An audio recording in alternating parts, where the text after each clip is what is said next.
Hai Sobat Fisika, yuk sekarang kita belajar beberapa contoh soal mengenai hukum-hukum tentang gas.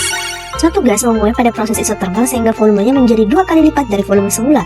Tentukan tekanan akhir gas. Nah, diketahui volume awal ini kita asumsikan sebagai V1 karena di soal tidak ada tertulis berapa volume awal dari gas tersebut. Nah, volume akhir gas ini adalah 2 kali dari volume awal. Sedangkan tekanan awalnya kita asumsikan juga sebagai P1. Nah, yang ditanyakan itu berapa tekanan akhir dari gas?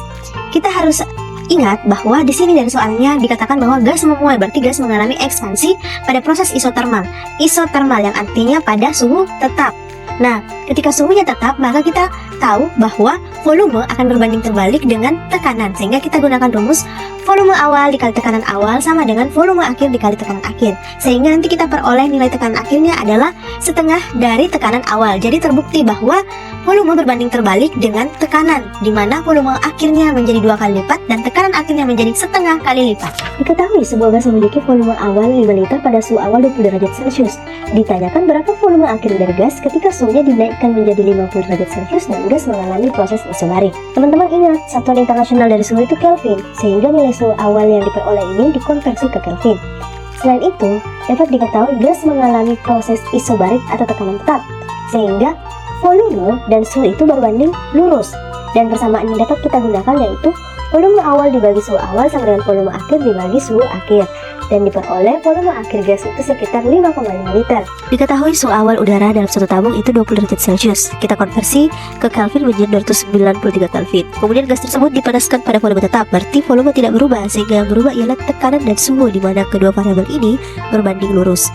Ketika dipanaskan, tekanan gas menjadi 2 kali tekanan awal, sehingga kita asumsikan tekanan awal adalah P1 dan tekanan akhir adalah 2 kali P1. Nah, ditanyakan berapa suhu akhir gas? Nah, karena gas mengalami proses isokorik, maka kita menggunakan persamaan tekanan awal dibagi suhu awal sama dengan tekanan akhir dibagi suhu akhir, dan diperoleh suhu akhir gas yaitu 586 Kelvin, atau jika kita konversi ke derajat Celcius menjadi 313 derajat Celcius.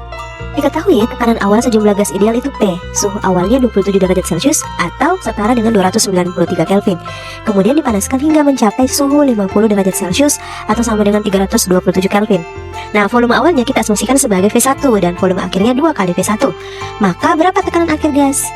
Nah, karena soal ini tidak menyebutkan jumlah mol gas, sehingga kita asumsikan itu volume dikali tekanan dibagi dengan suhu sama dengan konstan. Sehingga persamaan yang kita gunakan adalah tekanan awal dikali volume awal dibagi suhu awal sama dengan tekanan akhir dikali volume akhir dibagi suhu akhir, dan diperoleh tekanan akhir gas yaitu 0,55 P.